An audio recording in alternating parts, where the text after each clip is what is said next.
All right, so let's check out fitness. Let's do top. We'll do this week, we said last time? Yeah. We'll see what happens. Top posts this week. So that guy, what we saw yesterday. And he's planning 1,000 miles. Yeah, so he's planning to bike 100 miles this summer and needs tips. I love biking. The longest I biked was 72 miles. Why would you, like... Yeah. I didn't even get to that. Hey, why does he need advice on how to get to 100? You already made it to you already made it to 72. Keep doing what you're doing. Yeah. I want to bike.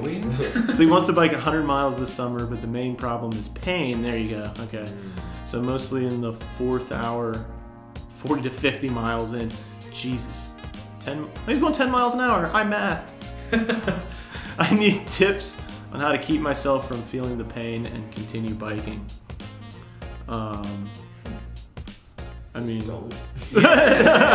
just don't do that. I mean, that should be a threshold. Like, exactly. So he's 40 to 50 miles covered in 4 hours. So he's looking at 8 to 10 hours of cycling. Like continuously. That's insane. Yeah. Well, I wonder if he's taking breaks. Yeah. Because even like in the professional races, they stop, don't they? Yeah, or is it well, just I mean, they spread the distance over days? But I mean, yeah. What was it? Matt Hammersmith. He used to run those 50-mile races. Right. It would take him a day or something like that. Some absurd amount of time. Like, I don't know how you build up to it. I wonder how old this gentleman is. You know, this might be like a inflammation issue, or I mean, that kind of repetitive syndrome is naturally going to eventually start to wear down and cause some pain, discomfort. Well, that's the thing with like any pain question is there's so many specifics that go along with it. It's like, how can you just tell from saying, hey, I have pain in my knees? You know, I think like when it comes to bikers, usually just strengthening the quad and the hamstring, or like even the stability stuff, like standing on those foam pads and balancing. Yeah. I mean, that's what I would try first. Like top commenter here is saying a couple important questions. Like, how can you not without asking more questions? Yeah, absolutely. Oh, not well fitted on the bike. That could be it. Yeah. Tension on a bike that's not suited to this type of distance. Yeah, well, let's move on. See what the next one is. Do tendons require the same minimum and optimal effective volume as muscles? That is a super specific question. If they require less volume, then it would be a good idea to switch periods of muscle growth with tendon growth to make sure the tendons don't run behind, which will lead to injury, but maybe there is no research done for this yet. Yeah, I mean, you can see right on the top comment right there, right? Like, tendons are not musculoskeletal tissue. Right. They're completely different. But they train, we train them every time we use them, but yeah, he's absolutely right. Like, I wonder what he's envisioning the tendons are doing as opposed to his muscle fibers. Like, but I've never heard. I've never heard that question. That's such an awesome question. So but important, like I know, like in climbing in your fingers, you would want you'd want to be really, really careful not to overstress your fingers because the muscles can outgrow the tendon strength rather quickly. Sure. So the muscle could like just pull the tendon right off the bone, or you could snap your tendons in your fingers real easy. So I wonder if like you got to look at your limiting factor here is if the muscles can grow super fast and outpace the tendons, then you can only apply the volume with which they don't break. So they're gonna come up in their own time. You still just adhere to the same principle of strengthening the muscle, and the tendons will come up with them. Sure. So basically, just more time because they're not you follow the same thing. Like I don't think you can't train your tendons specifically. Right. But you train your muscle fibers and. Firefox blocked a finger printer. I don't know what that is. Yeah, it's like why even ask this question though? Because what can he physically do about it anyway? There's nothing you can do. Like, he's not gonna interesting question. This week I'm only gonna train my muscles, not my tendons. Yeah, exactly. It's muscles week. Yeah, you can only train tendons via training the muscles. So like why even? I mean, it's an interesting thought. Like, what's the? Oh, here we go. So this dude's saying like static movements. Wait. How could you train a tendon and not the muscle? Right. Static movements, isometric and some eccentric loading, while not zero muscle. This is what we use when rehabilitating such tissue damage. So like if you had a tendon issue, you're more than likely to do isometrics. Or you should do isometric. That's what he's saying. I don't know. Less sheer force of movement. And I don't know if I particularly prescribe that, because the methodology would be the same. Mm-hmm. Limit movement until there's no pain. Mm-hmm. Do the thing that's no pain. Isometrics are usually less painful. Mm-hmm. Progressively overload once there's no pain. Right. All right, next one. Yeah, super interesting. That's an interesting question. Kettlebells or dumbbells? Cardio thoughts? I'm tight for both space and funds. Yeah. Whatever, use a gallon jug. What's it? Yeah. There's not. Resistance is resistance. Exactly, yeah. Comparing apples to green apples. yeah, that's a really good way of putting it, yeah. Like, this apple is sweeter. Yeah. But I'm desperate need to get fit again. I can only afford a pair of either kettlebells or dumbbells. I was wondering, okay, so which one would be more versatile? Like, if you could only have one or the other? Oh, that's interesting. I feel like kettlebell would be more versatile because your movement patterns are limited with dumbbell. Especially, essentially, for example, like an incline dumbbell press. Yeah. It's better for retraction and not retraction. What do you call it? The resistance is better by being able to externally rotate your shoulders, and as you're coming down and rotate the dumbbells into the hammer position, the neutral grip, to allow you to get more stretch out of the lift and not get blocked by the double chest. You don't get such as with the barbell. So I mean, I would say a kettlebell because you're not stuck in that position with the dumbbell. So. Mm-hmm. JDS 215 disagrees with you. He says dumbbells are more. How are dumbbells more versatile? Like, kettlebells do exactly everything that a dumbbell does.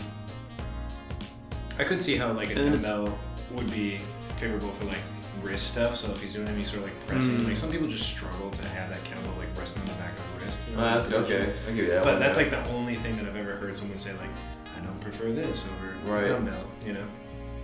But I mean, if the funds are limited, that's a very unique question. Like, which would you rather go with? Yeah. An adjustable option, if possible. If like for the rest of time I could only go with one or the other, I would probably do kettlebell, just for the fact of like, if I ever wanted to do more athletic training, it would be easier to do kettlebell swings and like instead of. But if I only wanted to be a bodybuilder for the rest of my life, dumbbells. Did you just destroy the wall? So I just got a Chad. Oh my god. So we don't. This thing could get knocked over easily. That'd be an excellent video if at the very end it just starts like crashing down. Oh god. Trying to make the point finish before everything. So to actually have our deaths on screen, that would. Tracking gains while lifting. That's stupid complicated. Moronic Monday. Weekly stupid questions. I want to see this one. Yeah. Alright, post your dumb questions. Okay, let's. Got 1,002 comments there. Perfect. Am I supposed to not feel delayed onset muscle soreness anymore after 6 months of frequently going to the gym? He used to feel it, but he doesn't.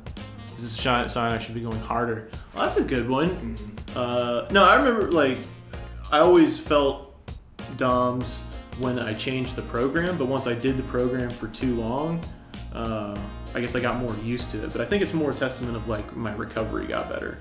And I was really good at recovering at the thing I was doing, so I never felt delayed onset muscle soreness.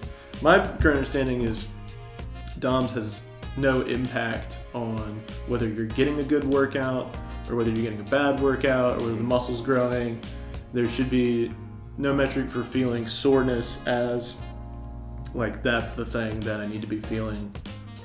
That shouldn't be the metric for feeling whether your workout's good or not. Totally. Yeah, I think Mike Untitled said something about it in one of his seminars that I was watching recently, and it was like, I mean, for some people it's a nice sensation. It kind of reminds them they did a good job, but outside of that, I don't think that really serves a ton of purpose.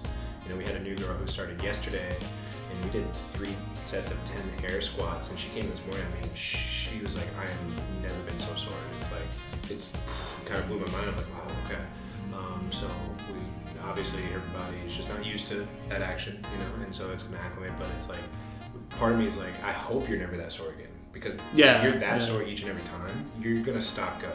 You're going to. Very true. Yeah. So it's like, it's nice to feel sore sometimes, but at the same time, if we got as sore as we did, like the first time we ever did something, like first time I ever did a drop set, that was sore. Right. But it's like, if I had to get that sore every time, I'd probably start to hate the training. So it's like, exactly. So it's not necessarily bad. I mean, he's continually going. I wonder if he's increasing increasing the amount of work he's doing. Some people are just more sensitive, more prone to being sore. It seems like he's looking for that though. Like, you know, if he wants it. Ingredients in that, like pre-workout, for example, like beta-alanine. Like I look for that extra tingle effect with nitric oxide up on the calculator for work. Yeah. So the one thing that's, if he's asking for after 6 months, like he's been how long has he been like looking for it as well too? Like at what point did it kick in? It's like it's not as the soreness is very like limited at this point. Yeah. It's like we always need more information about his training. What are his protocols? Has he been doing the same routine for 6 months? Right. Same amount of work, because most people, unless they're tracking their stuff, they're probably repeating a lot of the same stuff, and it's very rarely progressive in weight and low because they just go with what feels comfortable. Right. Well, he said, so is this a sign I could or should be going harder? No. Or is it pretty usual to stop getting DOMs after a few months of gym going? Yes. Yeah. All right, what's a good protein fat carb ratio for 16-year-old male, 167 pounds, 15% body fat, with a goal of 188 pounds at 8% body fat? Wow. So at least 7 Snickers bars, 2 Big Macs, and at least a pound of gainer. Yeah. Dude, you shouldn't even be. Yeah. He wants to lose body fat and gain almost 21 pounds of muscle. At 16 years old. Okay. That's awesome. Why, he'll spend the next 16 years. Why are you on Reddit typing when you could be just eating right now? Let's keep it. So just started doing 45 minutes steady state cardio. Mistake number 1. Stop doing the cardio. 2 hours weight training. Great. Okay. That's in the afternoon. I've been doing 3,500 calories with 30% protein. I'm not gonna do the math on the grams of that, but start trying to get to like 180, 200 grams protein, if not more. And then don't worry about your fats and carbs. Just eat as many calories as you friggin' can. Absolutely. And then if you put on fat, like don't worry about that. Yeah. Like you'll get rid of that later. Just you're gonna need to get up to like 200 pounds before you want to go down to 188 at 8% body fat. Even like 15% body fat is pretty low. That's pretty low, pretty yeah. good. Like I wouldn't be surprised if you were seeing his abs. Thick, so he's probably gonna struggle to gain 20 pounds of muscle at that kind of body fat percentage. Like he needs to let go of the fact that he's gonna try to lose body fat and gain muscle all simultaneously, unless he starts like steroid running right now. But at that age, he doesn't need to. His hormone levels are as high as he's gonna get. Yeah, as long as you just eat enough calories, you'll get huge. Yeah. All right, I've been working out 3 to 4 times a week since November, usually around 30 minutes of cycling plus ab and weights. I've gained about 5 pounds and my pants feel tighter around my bottom. I try to eat a healthy plant-based diet as well. Help me understand what is going on with my body. What is happening to my body? Listen, you start growing hair in funny places. Okay? All right, let's go on. Male, 5'10", 200 pounds. While eating a caloric deficit, aiming 150 grams of protein per day, is there anything wrong with intense exercise? No. Period. No, yeah. My goal is certainly to lose fat and gain lean muscle mass. How does one cut fat but maintain or build muscle simultaneously? Okay, now let's tackle that one. Well, let's read through it. What would be the calories and macros necessary to achieve this based on my current specs? Can't find anything definitive on this. Well, Timsta 180. So the only times you can cut fat and build muscle are when you are detrained or using hormones, exogenous drugs. So I would say maybe focus on just cutting fat first, and hopefully you maintain as much muscle as possible. Absolutely, it's like a prioritization. You have to pick a path. Like it's just like the other comment. Like I want to gain 20 pounds of muscle and lose 7%. It's like you're trying to do too much at once, and chances are when you try to tackle those 2 big major things, the biggest, most important concepts in fitness would be either losing fat or gaining muscle. Those are the 2 things that most people are trying to focus around, right? It's like when you're trying to do both, you're probably going to get minimal progress on either. Yeah. It's just if it was really easy to do, if there was just a formula for that, everybody would do it. Everybody would be fucking lean and jacked, but it takes work towards one direction. I always encourage the increase in size and muscle as much or as long as possible, but it sounds like he's in a deficit, so he wants to lose weight. So I mean, continue to work on his resistance training, avoid too high of intensity. He uses the word intense exercise. That could mean anything. I love this guy's comment. Anything wrong with intense exercise? Not at all. Not at all. So yeah, like by focus. What is his definition of the intense? Yeah, that's what is. Yeah, what's the metric? 10 push-ups is intense. Yeah, right? so like Joe will go do 50 and be like, well, I'm warmed up now. Yeah, you know what I mean. Well, okay, so find your calorie maintenance. Subtract about 500 calories from that. See if you're losing about a pound per week, and then progressively overload. Provide the stimulus in the gym that would try and gain as much muscle. So. Don't slack on the resistance training. Yeah, keep the resistance training. Maintain his muscle mass. Cut out some calories. Looks like he's cutting. So it's 200-pound male at 150 grams of protein. That's a little I'd pump less. the protein. Exactly. I would keep that higher. Yeah. You know, and he'll growth with the muscle as well. Yeah. At least the recovery of it. Yeah. Because like the goal should be maintaining muscle. Yeah. Cut calories, but try to maintain higher protein. I'm kind of curious how many days he taking in a week as well. Like the actual exercise, like how and is he able to what's his occupation? I think. Yeah. Is it like a stand-up job or is he studying? So he's pretty active. Yeah. Oh, I love that one. Is it true when counting calories and macros that the only thing that is important is the calories and protein intake? Fats and carbs distribution is not too important. Depends on what you're talking about. If you're talking about losing or gaining weight, when you equate for calories and protein, it does not matter what the fats and carbs are when you are trying to lose or gain weight. Fats and carbs make it important depending upon your sport, what you're trying to do, you know.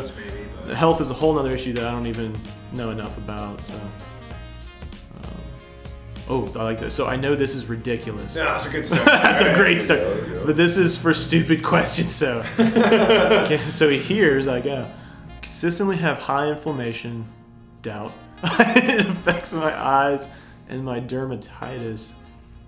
My doc suggested a gluten-free diet to help with the inflammation.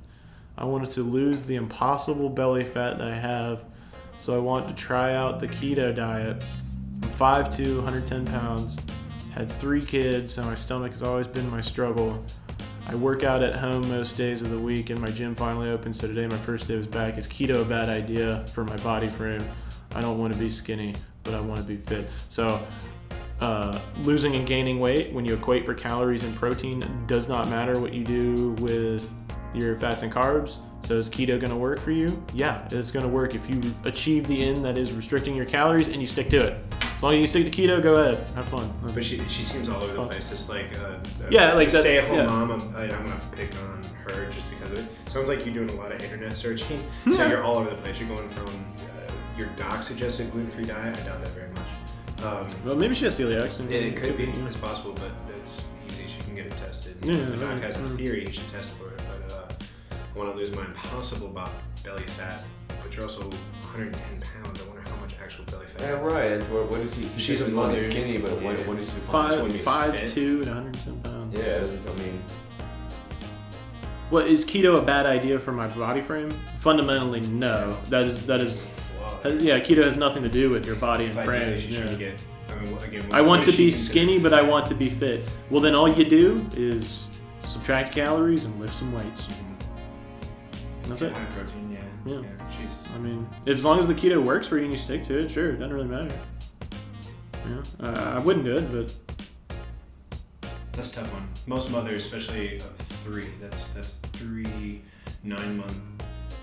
Seasons that she had her stomach stretched as far as possible. So she's gonna have some extra. Well, it's like all of the, gluten-free, inflammation, impossible belly fat, like all of that is just. The question is keto a bad idea? No, you're fine. Keto's fine. How can I work out my vitamins and minerals? Will you tell them to lift weights? Is there anything? Oh, MyFitnessPal should have vitamins and minerals, right? Yeah, it tracks. Yeah. I mean, if you're accurately tracking your food. Chronometer does this. What is Chronometer? Y'all heard that? Basic foods in a database mostly have vitamin and mineral content. It's a scam. It's a scam. Sounds like something maybe you enter your foods into and it'll tell you what the composition of vitamins and minerals are broken up. That could be. That could be completely misleading.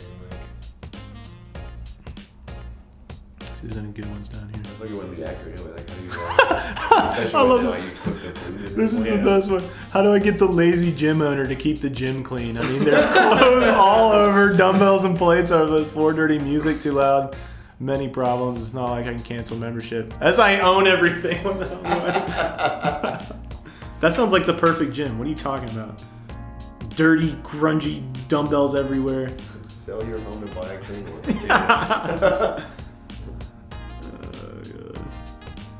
Should I be progressing on my lifts while cutting? As much as you can, but don't force it.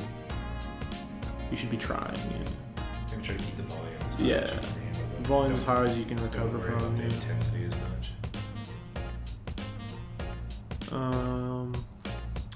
Let's see here. We've been recording about 15 minutes, it looks like. Is it safe to do plyometrics as part of my workout 5 times a week? I'm training for a specific sport that involves a very good vert and wasn't sure. This would be a great one for Brian. Physical therapist of my move. Who? Who? I don't know. Is it safe to do plyometrics as part of my workout 5 times a week? I'm training for a specific sport that involves a good vert and wasn't sure if it was even safe to do plyo 5 times a week. I guess it depends on the volume and the amount of work that you're doing per workout. You could spread out a pretty decent plyometric routine over 5 days, and it would probably be perfectly fine. So we're going to assume your sport, once you're in season, is going to be 4 to 5 day, practices. So, practice specific to the action. So if it's a basketball approach, practice that vertical. If it's a long jump, practice that kind of vertical jumping or horizontal jumping, box jumps, whatever. Be as specific as possible, but 5-day workout plan can be totally fine. Depends on if you're recovering well from it. Shit, I used to do 3 pretty intense plyometric workout routines per week, and I was handling okay, but I also wasn't squatting very heavy or doing much else on top of it. Right. So. Physique Friday? Someone gonna post their physiques? Can we judge people via the internet? On the internet, yeah. Yes. Female. 5,6? 120? I don't know what the... Let's see what she looks like. There's something wrong with your face. Goddamn, girl. You got abs. Yeah. She's lean. Yeah. What Super your lean. goal was? Pretty built. Let's see what the goal was. Critiques welcome. Arnold is my inspiration. All I have is a 25-pound kettlebell and a 35-pound plate. See, you can do that with anything. Like, geez. I do sit-ups and crunches with plate every day. I lift the kettlebell 3 days per week. I also do a lot of pull-ups. Currently, I can do 15. If you sprawn, I love your max pull-ups. Half a pull-up's my max pull-up. Did she put any tips on how to eat more calories? Who writes that? What? Is that what it says? Any tips on eating more calories right there? Any tips on eating more calories? It's called cake. Learn to love it. You ever heard of it? All right, 5'7", 31-year-old, 140-pound male.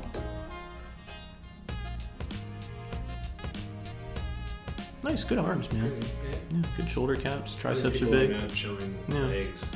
Yeah, I wonder why. Right. Yeah. He's got leggings. Yeah. No legs. Yeah, good job. 140. Yeah. That dude would be Probably most of that. diesel at like 180. Jesus.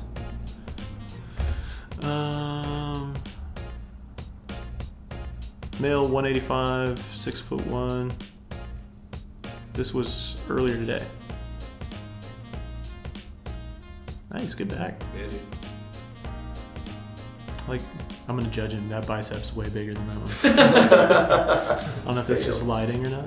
Red. What do you use that arm for, buddy? Huh?